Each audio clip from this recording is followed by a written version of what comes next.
Ito na yung epoxy floor paint na ginamit ko.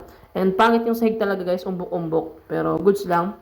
Dito nga ay dumating na yung epoxy floor paint na in-order ko. 5 kilos siya. At yung mga ganitong klase ng floor paint, kadalasan ginagamit to sa mga lababo, CR, bagay na bagay ito doon eh. Yung mga kailangan ng tiles. Pero tanga talaga yung naisip ko kasi gusto kong ilagay sa kwarto.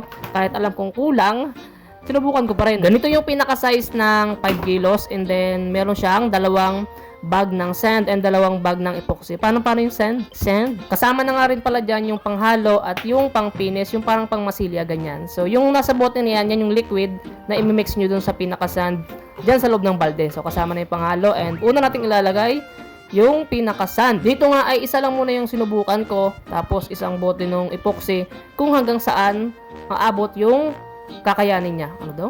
Anyway, sa mga gusto pala dyan na maganda yung pinakasahig ng mga CR nila or sa lababo, ito yung pwede kong may-recommend sa inyo.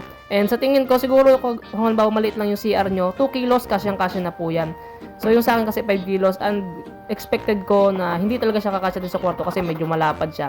And nilagay ko na lang.